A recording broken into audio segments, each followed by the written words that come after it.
Chapter number 3 सीखो शिष्टाचार। शिष्टाचार मतलब क्या? किसी से अच्छे से व्यवहार करना, हम उसे कहते हैं शिष्टाचार। तो हमारे चैप्टर नंबर 3 में यही बात की गई है। रविवार का दिन था, मौसम सुहावना था। शाम के समय प्रतिभा जी अपनी सहेली शोभना से मिलने चल पड़ी। साथ में उनकी नन्ही सी प्यारी बेटी मधुलिका भी थी, जो कक्षा 1 में पढ़ती थी। फर्स्ट पैराग्राफ, रविवार का दिन था मतलब संडे था। मौसम मतलब हमारा जो वेदर है वो सुहावना था, मतलब अच्छा था। शाम के समय प्रतिभा जी अपनी सहेली शोभना से मिलने चल पड़ी। यहाँ पे एक प्रतिभा जी करके लेडी है जो अपनी दोस्त, अपनी सहेली से, फ्रेंड से मिलने, शोभना से मिलने चल पड़ी। मतलब उनकी फ्रेंड का नाम है शोभना, तो वो उनसे मिलने चल पड़ी मतलब जाती है। साथ में उनकी नन्ही सी प्यारी बेटी मधुलिका भी थी। वो अपनी जो छोटी बेटी है मधुलिका, प्रतिभा जी की जो छोटी बेटी है मधुलिका, वो उनको भी साथ में लेके जाते हैं, जो कक्षा 1 में पढ़ती है। जो मधुलिका है वो फर्स्ट स्टैंडर्ड में पढ़ती है। आते ही मधुलिका ने शोभना जी को दोनों हाथ जोड़कर नमस्ते की। यह देखकर शोभना जी पुलकित हो उठी। उन्होंने उस छोटी सी गुड़िया को गोद में उठाकर प्यार किया।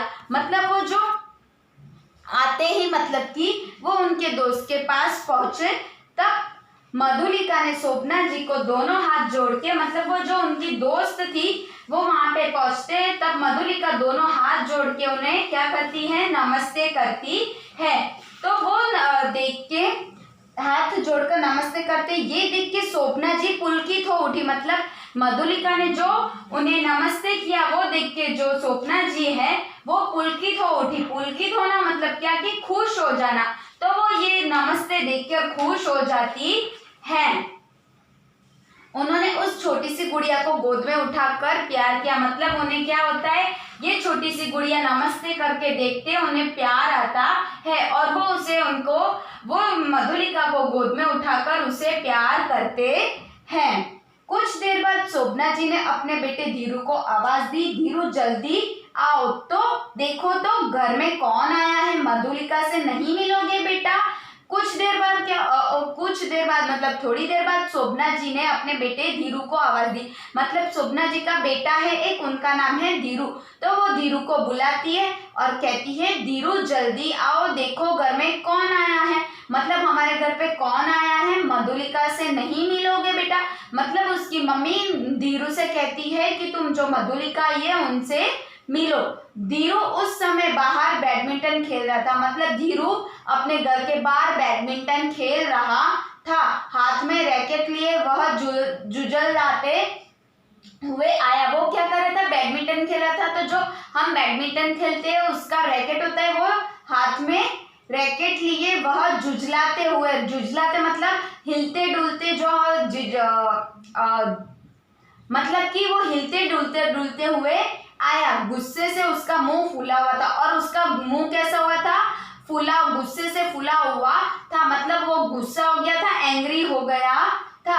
उसने देखा कि मम्मी के पास आंटी खड़ी है। धीरू ने क्या देखा कि धीरू की मम्मी के पास एक आंटी भी खड़ी है और एक छोटी सी बच्ची भी है, और वो आंटी के साथ एक छोटी सी बच्ची, मतलब छोटी सी लड़की भी है। वह थोड़ा गुस्से में आंटी और बच्ची को देखने लगा। धीरू क्या करता है? थोड़ा गुस्सा, मतलब वो गुस्से में आ गया था और वो गुस्से से आंटी और वो जो छोटी मधुलिका बच्ची थी उसे देखने लगता है। शोभना को कुछ गुस्सा तो आया, पर गुस्से को दबाकर धीरू से बोली, बेटा धीरू, मधुलिका को भी अपने साथ ले जाओ, इसे भी अपने साथ खिलाओ। शोभना जी को गुस्सा आया, पर उन्होंने क्या किया? अपने गुस्से को दबा दिया। मतलब वो अपने गुस्से पे कंट्रोल करके धीरू से कहते हैं, बेटा धीरू, मधुलिका को भी अपने साथ ले जाओ, मतलब अपने साथ खेलने के लिए ले जाओ। धीरू ने कोई प्रसन्नता नहीं दिखाई। मतलब धीरू क्या करता है? कोई प्रसन्नता नहीं दिखाता है। मतलब वो कोई खुशी नहीं दिखा रहा था, कोई भी खुशी दिखा रहा नहीं था। पेज नंबर 14 निकालो। बिना मन से मधुलिका का हाथ पकड़ा और उसे खींचा हुआ ले गया। धीरू क्या करता है? उसका कोई मन नहीं था मधुलिका को अपने साथ बैडमिंटन खिलाने में, बट वो क्या करता है? मधुलिका का हाथ पकड़ा और उसे खींचता हुआ उसे खींच के लेके गया। मधुलिका को उसको लेके जाने में कोई भी इंटरेस्ट नहीं था। यह देख मधुलिका भी कुछ असमझ में थी, मतलब ये देख के मधुलिका भी असमझ, मतलब उसे कुछ समझ आ नहीं रहा था। असमझ मतलब जो समझ नहीं आता है उसे कहते हैं असमंजस। तो उसे भी कुछ समझ नहीं आ रहा था, पर वह धीरू के साथ खेलने चली गई। पर फिर भी वो क्या करती है, धीरू के साथ खेलने चली जाती है। यह सुनकर शोभना उदास हो गई, और ये सुन के शोभना क्या हो जाती है, उदास हो जाना। उदास होना मतलब दुखी होना, और दुखी होकर बोली इसे कितना समझाती हूँ। वो क्या कहती है कि वो धीरू को बहुत समझाती है, लेकिन यह समझता ही नहीं। पर धीरू कुछ भी समझता ही नहीं है। शिष्टाचार की तो इसे समझ ही नहीं है, और शिष्टाचार मतलब कि अच्छे व्यवहार की तो इसे कोई समझ ही नहीं है। इसके इसके पापा के लाड प्यार ने इसे और सिर पर चढ़ा दिया है। मतलब धीरू के जो पापा है वो धीरू से बहुत प्यार करते हैं, जिसके वजह से वो सिर पर चढ़ा दिया है। मतलब कि उसे बहुत प्यार के वजह से वो उनकी सारी बातें मानते हैं, और इसके वजह से वो धीरू बिगड़ गया है। इसके अशिष्ट व्यवहार के कारण मुझे सबके सामने शर्मिंदा होना पड़ता है। इसके अशिष्ट व्यवहार मतलब क्या, कि जो बुरा बिहेव करता है, बुरा व्यवहार करता है, उसे कहते हैं अशिष्ट व्यवहार। तो उसके धीरू के अशिष्ट मतलब उसके गंदे बिहेव के कारण धीरू की मम्मी है उसे सबके सामने शर्मिंदा होना पड़ता है। शर्मिंदा होना मतलब कि शर्मजनक लगता है। क्यों? क्योंकि उनका बेटा क्या करता है, हर किसी के साथ अशिष्ट व्यवहार करता है। प्रतिभा ने शोभना से कहा, मतलब जो शोभना की सहेली थी, प्रतिभा दोस्त थी प्रतिभा, उन्होंने कहा यह धीरू की ही बात नहीं है, बल्कि ज्यादातर माता पिता अपने बच्चों को अशिष्ट व्यवहार को लेकर चिंतित रहते हैं। मतलब कि ये बात धीरू की ही बात नहीं है, मतलब ये सिर्फ धीरू की ही बात नहीं है, बल्कि ज्यादातर मतलब बहुत लोग, ज्यादातर मतलब ज्यादा माता पिता, मतलब बहुत सारे ऐसे माता पिता है, फादर एंड मदर है, जो अपने बच्चों के अशिष्ट व्यवहार को लेकर चिंतित रहते। मतलब ऐसे बहुत सारे पेरेंट्स है जो अपने बच्चे के मिसबिहेव के वजह से वो क्या होते हैं, चिंतित होते हैं, मतलब टेंशन में रहते हैं। घर आए मेहमान को नमस्ते करना, मतलब हमारे घर पे अगर कोई मेहमान गेस्ट आया है तो हमें उन्हें क्या करना चाहिए, नमस्ते करके उनका वेलकम करना चाहिए। उन्हें पानी ला कर देना, मतलब कोई अगर बाहर से आया है हमारे घर पे तो हमें उन्हें क्या देना चाहिए, पानी देना चाहिए। प्यार और आदर से उन्हें आप कहकर बोलना, ये अच्छे बच्चों की निशानी है। हमें क्या करना चाहिए, तो घर आए मेहमान को नमस्ते करना चाहिए। सबसे पहले तो वो आते तो हमें उनके वेलकम के लिए उन्हें नमस्ते करना चाहिए, उसके बाद उनको पानी देना चाहिए, और प्यार और आदर से मतलब हमें बहुत प्यार से और आदर से मतलब रिस्पेक्ट से उन्हें आप कहना चाहिए। हमें क्या करना चाहिए, हमारे से बड़ों को आप कहकर बोलना चाहिए, मतलब उनसे बात करनी चाहिए। ये अच्छे बच्चों की निशानी है, मतलब ये गुड बॉय के शिष्टाचार बच्चों की निशानी है। मतलब जो ये करते वही अच्छे बच्चे कहलाते हैं। बच्चों के लिए यही शिष्टाचार है, और बच्चों के लिए यही शिष्टाचार है जिसके कारण वे सभी को प्यारे लगते हैं। अगर कोई बच्चा हमारे साथ अच्छे से बिहेव करता है तो वो हमें बहुत प्यारा लगता है, पर हमारे साथ कोई मिसबिहेव करेगा तो वो बच्चा हमें प्यारा नहीं लगेगा। तो जो बच्चा शिष्टाचार से रहेगा वो सबका प्यारा रहेगा। इसी तरह अगर वे कुछ खा रहे हो तो बिना मांगे दूसरों बच्चों को भी देना चाहिए। अगर हम कुछ खा रहे हैं और हमारे बाजू में कोई छोटा बच्चा बैठा है तो वो हमें नहीं मांगे, फिर भी हमें क्या करना चाहिए, हम जो खा रहे हैं उसमें से उसके साथ भी हमें शेयर करना चाहिए। भले वो मांगे या ना मांगे उससे कोई हमें फर्क नहीं पड़ता, बट हमें क्या करना चाहिए, हमारे खाने में से उसके साथ भी हमें शेयर करना चाहिए। इससे से प्यार बढ़ता है, और ये करने से हमारा क्या बढ़ता है, प्यार बढ़ता है। लेकिन ऐसा भी नहीं कि शिष्टाचार के नियम केवल घर तक ही लागू रहे, लेकिन ऐसा भी नहीं, मतलब ऐसा नहीं होना चाहिए कि ये जो नियम है, घर पे गेस्ट है उनको पानी देना, हमें खाना शेयर करना, आप कहना, ये घर तक ही नहीं रहना चाहिए। पर ये हमें क्या करना चाहिए, शिष्टाचार के नियम केवल घर तक ही लागू रहे, हमें हर जगह पे ये रूल्स फॉलो करने चाहिए, सिर्फ घर के लिए ही ये रूल्स होने नहीं चाहिए। हम घर में रहे या बाहर, हमें शिष्टाचार का हमेशा पालन करना चाहिए। मैंने कहा ना, हर जगह पे हमें शिष्टाचार के रूल्स फॉलो करने चाहिए। ऐसा नहीं है कि घर पे कोई आया तो हमें सिर्फ घर पे ही अच्छा रहना है। अगर हम कहीं बाहर जाते हैं, हमें किसी की हेल्प की जरूरत है, हम किसी को हेल्प करेंगे, हम किसी से प्यार से बात करेंगे, हम उनके रिस्पेक्ट करेंगे, आप कहेंगे, तो वो क्या है, सब शिष्टाचार है। तो हमें घर पे भी और बाहर भी सबके साथ शिष्टाचार से रहना चाहिए। जो बच्चे दूसरों के घर जाते ही उनकी चीजें छेड़ने तथा तोड़ने लगते हैं, उन्हें कोई प्यार नहीं करता है। मतलब क्या होता है, छोटे छोटे बच्चे एक दूसरे के घर पे खेलने जाते, तो वो क्या करते, एक दूसरे के घर पे खेलने तो जाते पर उनकी चीजें छेड़ने तथा तोड़ने लगते। वह क्या करते बच्चे, किसी का खिलौना तोड़ देना, किसी की खिलौने के साथ छेड़खानी करना, मतलब उसको तोड़ देना या उसके साथ कुछ भी करना, उसे कहते हैं छेड़खानी, तोड़ना।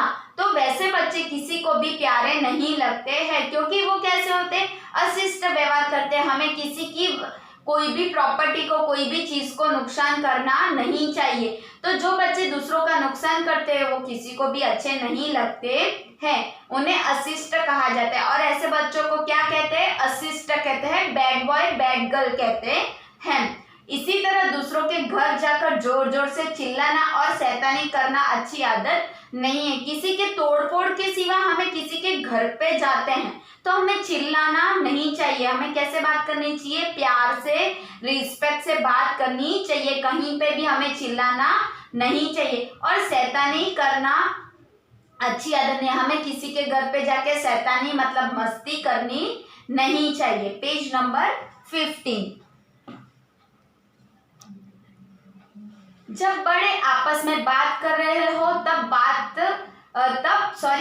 तब बीच बीच में टोकना और चिल्लाना भी बुरी बात है। क्या होता है, जब बड़े दो बात करते हो, आपके घर पे भी आपके मम्मी पापा अगर कोई बात कर रहे तो आपको बीच में मम्मी या पापा को टोकना नहीं चाहिए। टोकना मतलब वो बात कर ले फिर आपको आपकी बात करनी चाहिए। वो दोनों बात कर रहे तो हमें बीच में कोई बात करनी नहीं चाहिए। तो टोकना और चिल्लाना भी बुरी बात है, मतलब हमें कोई बड़े दो बात करे उनके बीच में बात करनी नहीं चाहिए। हम किसी से बात करते हैं तो वो क्या होता है, टोकना होता है।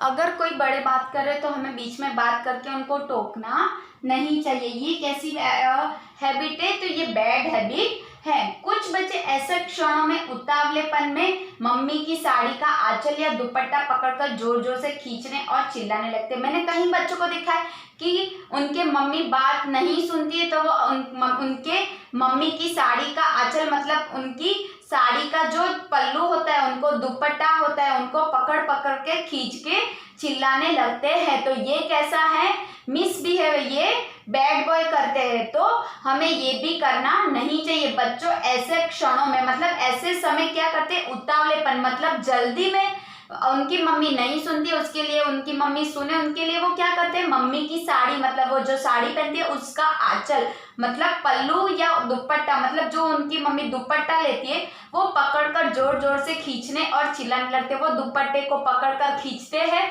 और जोर जोर से चिल्लाने लगते हैं, चलो मम्मी चलो, मतलब वो क्या करते हैं, अपनी मम्मी को खींच के लेके जाते हैं जल्दी। ऐसे बच्चों को कोई पसंद नहीं करता है और ऐसे बच्चों को कोई भी पसंद नहीं करता है, क्योंकि ये उनका बैड बिहेव है। कोई नहीं चाहता कि उनके मेहमानों के साथ ऐसे अशिष्ट बच्चे भी आए, और कोई भी ये नहीं चाहेगा कि आपके घर पे कोई गेस्ट आया है वो गेस्ट के साथ ऐसे बिहेव करने वाले अशिष्ट बच्चे आए।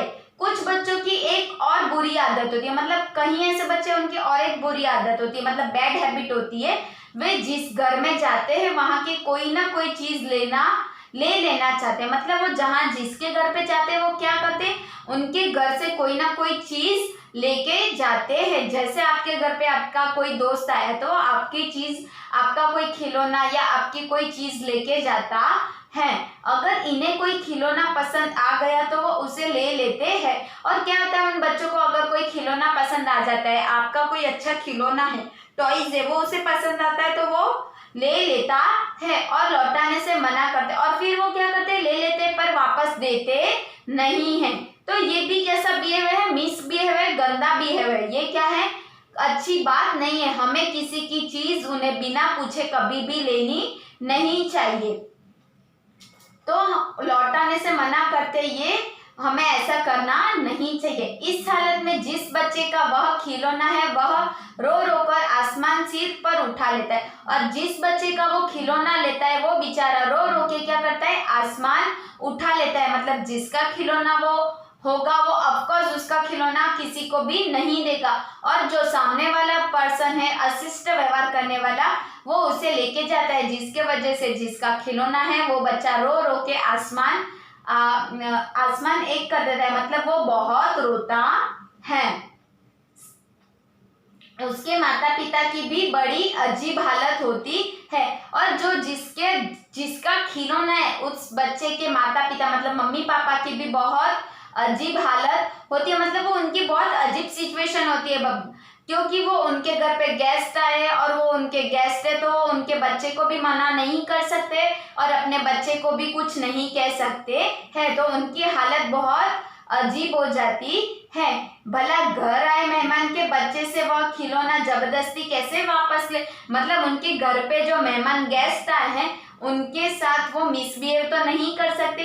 तो जो उस बच्चे ने खिलौना लिया उसे जबरदस्ती वापस तो हम नहीं ले सकते हैं। अगर बचपन से ही ये सब बातें प्यार से सिखाई जाए, शिष्टाचार का पाठ पढ़ाया जाए, तो यह स्थिति कभी पैदा नहीं होगी। मतलब जब बच्चा छोटा है तभी से उसको शिष्टाचार सिखाया जाता है, तो वो बड़ा होकर कभी भी मिसबिहेव नहीं करेगा। तो हमें भी क्या करना चाहिए, जब हम छोटे हैं तब से ही हमें शिष्टाचार का व्यवहार करना, अच्छी हैबिट से सीखना चाहिए, ताकि जब हम बड़े हो जाए तब हम किसी के साथ भी मिसबिहेव नहीं करें। शोभना चिंता करने और दुखी होने से कुछ नहीं होगा। वो क्या कहती है अपनी दोस्त से कि अब कोई टेंशन लेने से या कोई परेशान होने से कुछ भी चेंज नहीं होगा, मतलब कोई सिचुएशन चेंज नहीं होगा। तुम्हें धीरू को अभी से ही शिष्टाचार की छोटी छोटी बातें प्यार से सिखानी चाहिए। वो क्या कहती है कि आपको आपके बेटे को अभी से ही जो शिष्टाचार की बातें हैं वो अभी से आपको धीरू को सिखानी पड़ेगी, जिससे तुमको या धीरू को किसी के सामने शर्मिंदा या दुखी न होना पड़े। अगर धीरू शिष्टाचार सीख गया तो धीरू की मम्मी को और धीरू को दोनों को किसी के सामने शर्मिंदा मतलब किसी के सामने गिल्टी फील नहीं करना पड़ेगा। जो बच्चे शिष्टाचार सीख लेते हैं, मतलब जो बच्चे अच्छा व्यवहार सीख लेते हैं, अच्छी आदतें सीख लेते हैं, शिष्टाचार मतलब अच्छा व्यवहार, अच्छी आदतें, वो कभी भी मिसबिहेव नहीं करते। पर जिसके पास कोई शिष्टाचार नहीं है वो क्या करते, मिसबिहेव करते और उन्हें कोई भी पसंद नहीं करता है। तो जो बच्चे शिष्टाचार सीख लेते, अच्छी आदतें सीख लेते, उन्हें सभी प्यार करते हैं, मतलब वो बच्चे सबको पसंद आते हैं, उनसे सब प्यार करते हैं, उनके साथ मिलकर बैठने और बातें करने में भी सबको मजा आती है। जो अच्छे बच्चे होते हैं उनके साथ बैठ के सबको बातें करना भी अच्छा लगता है। ऐसे बच्चे ही आगे चलकर सफलता की सीढ़ियां चढ़ते हैं, और जिसके पास शिष्टाचार, अच्छी आदतें, अच्छा व्यवहार होगा वही सफलता मतलब क्या, सक्सेस। तो सफलता की सीढ़ियां चढ़ते हैं, मतलब वो लाइफ में आगे बढ़ते हैं, उन्हें सक्सेस मिलती है तथा अच्छे और आदर्श नागरिक बनते हैं। और वो कैसे बनते हैं, एक अच्छे और आदर्श नागरिक मतलब हम भारत में रहने वाले नागरिक है, जो रहते हैं उसे हम कहते हैं नागरिक। तो वो कैसे बनेंगे, अच्छे और आदर्श बच्चे बनते हैं। तो हमें ये लेसन में से क्या पता चला, तो हमें किसी के साथ मिसबिहेव करना नहीं चाहिए, हमें शिष्टाचार से सभी के साथ रहना चाहिए, सबसे अच्छे तरीके से बिहेव करना चाहिए। अगर हम किसी से अच्छे से बात करेंगे तो हम सबके प्यारे हो जाएंगे, पर हम किसी से अच्छे से बात नहीं करेंगे, गुस्से से बात करेंगे, तो वो हम कभी भी किसी के प्यारे नहीं हो सकते हैं और हमें कोई प्यार भी नहीं करेगा। तो हमारा ये चैप्टर यहाँ पे खत्म हुआ। मैं आपको फोटो भेजूंगी, उसमें हार्ड वर्ड्स एंड शब्द अर्थ है, वो आपको आपकी हिंदी के नोटबुक में 2 टाइम कॉपी करना है। अब हम हमारी टेक्स्ट बुक की एक्सरसाइज कंप्लीट करेंगे, जो आपको भी आपकी टेक्स्ट बुक में कंप्लीट करनी है। पेज नंबर 16 पे क्वेश्चन नंबर 1 सोचिए और बताइए, हमें क्वेश्चन आंसर करने। तो प्रतिभा जी अपनी सहेली स्वप्ना से मिलने किस दिन गई? तो आंसर आएगा प्रतिभा जी अपनी सहेली स्वप्ना से मिलने रविवार के दिन गई, वो संडे के दिन गई थी। क्वेश्चन नंबर 2, अच्छे बच्चों के क्या क्या लक्षण होते हैं? तो अच्छे बच्चों के क्या क्या लक्षण होते हैं? तो उन्होंने क्या कहा हमें लेसन में? मेहमान को नमस्ते करना। जब हमारे घर पे कोई गेस्ट आता है तो हमें उनका नमस्ते करके वेलकम करना चाहिए। उन्हें पानी ला कर देना, हमें क्या करना चाहिए? उनको पानी देना चाहिए। प्यार और आदर से, हमें उनके साथ प्यार और रिस्पेक्ट से आप कहकर बोलना चाहिए। हमें क्या करना चाहिए? जब वो आते हैं तो उन्हें प्यार से और रिस्पेक्ट से आप कहना चाहिए। यही अच्छे बच्चों के लक्षण है। अब लिखित हमें टेक्स्ट बुक में लिखना है। तो क्वेश्चन नंबर 1, दिए गए शब्दों में ई की मात्रा जोड़कर नए शब्द बनाइए। हमें क्या करना है? ई की मात्रा जोड़कर नया शब्द बनाना है। तो फर्स्ट हमारे में लिखा हुआ है बच्चा प्लस ई, तो बच्चा प्लस ई, तो बच्चा प्लस ई करेंगे तो क्या होगा? बच्ची होगा। बच्ची, हमें बच्ची, देखो बच्ची, तो ची के पीछे ई लगा है तो क्या हो गया? बच्ची। लड़की, लड़की, की के पीछे ई की प्रोनाउंस हो रही है लड़की, तो हमें यहाँ पे लिखना है लड़की। नन्हा, नन्हा, नन्हा लिखा है। अब हम क्या करेंगे? न के पीछे ई लगा देंगे तो नन्ही, क्या होगा? नन्ही।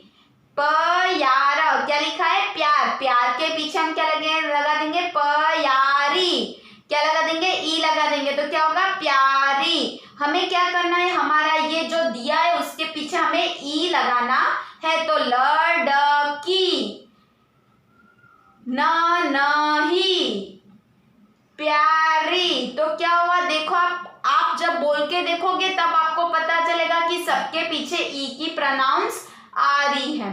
अब क्वेश्चन नंबर 2, जिस शब्द से स्त्री या पुरुष जाति का बोध होता है उसे लिंग कहते हैं। मतलब लिंग मतलब क्या?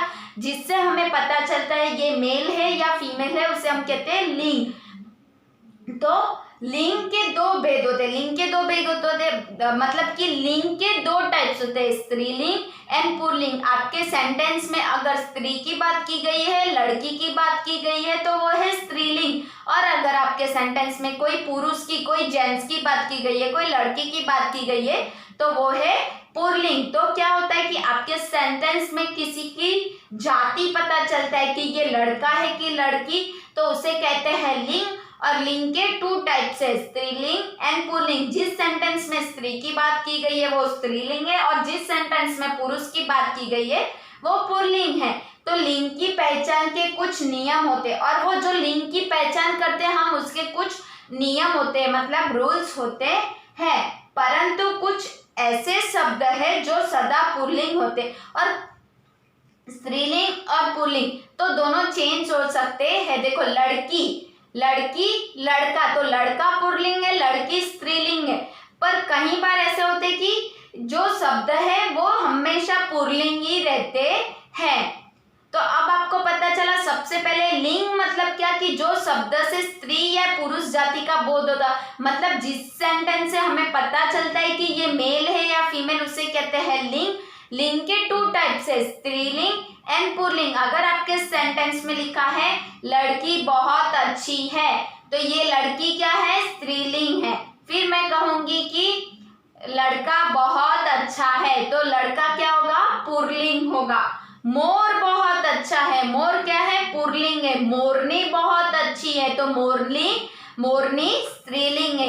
ऊंट जा रहा है, ऊंट क्या है? पुल्लिंग है। ऊंटनी चल रही है, ऊंट मेल है, ऊंटनी फीमेल है। तो जिसमें स्त्री की बात की गई हो वो स्त्रीलिंग है, जिसमें पुरुष की बात की गई हो वो पुल्लिंग है। तो अब यहाँ पे देखो, निम्नलिखित वर्गों के दिए गए दो दो नाम लिखो। हमें सबके दो दो नाम लिखने हैं। तो दिनों के नाम, तो हमारे वीक में कितने दिन आते हैं?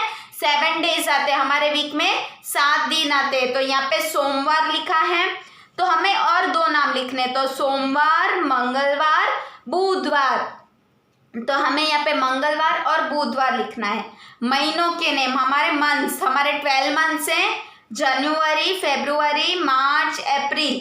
तो हमें क्या करना है, यहाँ पे जनवरी लिखा है तो हम क्या लिखेंगे? फरवरी, मार्च। फलों के नेम मतलब फ्रूट्स के नेम, तो हमारे तो बहुत सारे फ्रूट्स हैं तो हमें फ्रूट्स के नेम लिखने। तो यहाँ पे आम लिखा है, तो हम क्या करेंगे? कोई भी दो फ्रूट्स के नेम लिखेंगे। तो सेब और लीची। देशों के नेम, तो हमारे पास बहुत सारे देश है, भारत, पाकिस्तान, अमेरिका, जापान। तो हम क्या करेंगे? देशों के नेम लिखेंगे। तो यहाँ पे भारत लिखा है तो हम लिखेंगे अमेरिका और फ्रांस। क्या लिखना है? अमेरिका और फ्रांस। अब निम्नलिखित वर्गों के दिए दो दो नाम लिखे। हमें क्या करना है? अब ऐसे नाम लिखने हैं जो हमेशा स्त्रीलिंग रहते। मैंने अभी जो ऊपर करवाए वो हमेशा पुल्लिंग रहेंगे और अब मैं जो नीचे करवा रही हूँ हमेशा स्त्रीलिंग रहेंगे। तो नदियों के नाम, हमारे देश में बहुत सारी नदी है, गंगा, जमुना, कावेरी, ब्रह्मपुत्र। तो हमें क्या करना है? नदियों के नाम लिखना है। तो गंगा, यमुना, कावेरी। ये क्या है? स्त्रीलिंग है। गंगा, यमुना, कावेरी। कहीं पे भी आएगा गंगा नदी बह रही है तो गंगा क्या है? स्त्रीलिंग है। अब भाषाओं के नाम, हमारे यहाँ पे बहुत सारी अलग अलग लैंग्वेज वाले लोग हैं, बंगाली, अंग्रेजी, हिंदी, मराठी, भानुशाली। तो ये क्या है? हमारी लैंग्वेज है। तो यहाँ पे हिंदी लिखा है तो हम लिखेंगे बंगाली और अंग्रेजी। क्या लिखना है? बंगाली और अंग्रेजी। तो यहाँ पे जो ये नेम दिए वो हमेशा कैसे रहेंगे? पुल्लिंग रहेंगे। और यहाँ पे जो ये दो नेम दिए हैं वो हमेशा स्त्रीलिंग रहेंगे। क्वेश्चन नंबर 3, जिस शब्द से किसी काम का बोध होता उसे क्रिया कहते। मतलब अगर सेंटेंस में कोई काम बता रहे हैं तो हम उसे क्या कहेंगे? क्रिया। क्रिया मतलब हमारी एक्शन। तो जिस शब्द से किसी काम का बोध होता है, मैं पढ़ा रही हूँ, मैं क्या कर रही हूँ? पढ़ाना। तो पढ़ाना एक काम का बोध है तो वो है क्रिया। बच्चे खेल रहे हैं, बच्चे क्या कर रहे हैं? खेल रहे हैं। तो सेंटेंस में क्रिया कौन सी है? खेलना।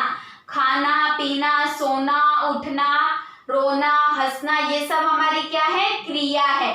तो इसे हम कहते हैं क्रिया। हमारे जो एक्शन है हम उसे कहते हैं क्रिया। तो काम करने वाले को कर्ता कहते हैं। और जो काम करता है, अगर सेंटेंस में लिखा है सोनल टीचर खाना बना रही है, तो खाना कौन बना रही है? सोनल टीचर। तो जो काम, सोनल टीचर क्या होगी? कर्ता होगी, क्योंकि कौन खाना बना रहा है? सोनल टीचर। तो जो काम करते हैं उन्हें क्या कहते हैं? कर्ता कहते हैं। और क्रिया किसे कहते हैं? अगर सेंटेंस में कोई काम बताया गया है तो उसे कहते हैं क्रिया। तो यहाँ पे क्या लिखा है? नीचे लिखे गए वाक्यों में कर्ता और क्रिया शब्दों को छांटकर अलग अलग लिखिए। हमें कर्ता और क्रिया को अलग अलग लिखना है। कर्ता मतलब क्या? जो काम कर रहा है उसे कहेंगे कर्ता। और क्रिया मतलब क्या? कि कोई काम की बात की गई हो उसे हम कहेंगे क्रिया। तो क्वेश्चन नंबर 1, नानी गमला लाई। इसमें काम कौन सा है? काम कौन सा है? गमला लाई। वो क्या करके लाई? गमला लाई, उठा कर लाई। तो लाई क्या है? काम करना है। तो हमें क्या पता चला कि इसमें कोई काम का बोध है, मतलब ये सेंटेंस में किसी काम की बात की गई है। तो वो क्या है? क्रिया है। पर ये क्रिया कौन कर रहा है? तो हमारी नानी कर रही है। गमला कौन लाया? नानी लाई। तो कर्ता कौन होगा? नानी। क्वेश्चन नंबर 2, प्रतिभा ने शोभना को समझाया। यहाँ पे काम कौन सा है? तो समझाना। उसने क्या किया? समझाया। पर ये काम कौन कर रहा है? किसने किसको समझाया? तो प्रतिभा ने शोभना को समझाया। तो प्रतिभा ने काम किया, तो कर्ता कौन होगा? प्रतिभा। कर्ता कौन होगा? प्रतिभा। पेज टर्न करो। पिताजी बाहर चले गए। पिताजी कहाँ पे चले गए? बाहर चले गए। तो इसमें काम कौन सा है? चले जाना। काम क्या है हमारा? चले जाना। आना जाना, खाना पीना, सोना, उठना, रोना, हंसना, ये सब हमारी क्रिया है। तो पिताजी बाहर चले गए। चले जाना उनकी क्रिया है, मतलब उनका काम है। पर किसने काम किया? पिताजी ने। तो यहाँ पे क्या लिखना है? पिताजी, और यहाँ पे लिखना है चले गए। शोभना ने मधुलिका को गोद में बैठाया। इसमें शोभना ने और मधुलिका में दोनों में काम कौन सा है? ये पूरे सेंटेंस में क्या किया? शोभना ने मधुलिका को गोद में बैठाया। तो मधुलिका ने क्या किया? गोद में बैठाया। तो बैठाना मैंने बोला ना, खाना पीना उठना, ये सब हमारी क्या है? क्रिया है। तो क्रिया क्या आएगी? बैठाया। और काम किसने किया? किसने किसको गोद में बिठाया? तो शोभना ने बिठाया। तो यहाँ पे आएगा शोभना। क्वेश्चन नंबर 4, दिए गए प्रश्नों के उत्तर में राइट का निशान लगाइए। बैडमिंटन कौन खेल रहा था? तो मधुलिका, धीरू या शोभना? तो बैडमिंटन कौन खेल रहा था? धीरू खेल रहा था। कैसे बच्चे सफलता की सीढ़ियां चढ़ते हैं? तो शिष्ट, अशिष्ट या शरारती? तो जो शिष्टाचार में रहते वही बच्चे सफलता मतलब सक्सेस पाते हैं। तो यहाँ पे आएगा शिष्ट। हमारी टेक्स्ट बुक कंप्लीट हुई। यहाँ पे जो 3 क्वेश्चन है मैं आपको नोटबुक में कॉपी करने दूंगी, वही क्वेश्चन आपको टेक्स्ट बुक में भी कॉपी करने हैं।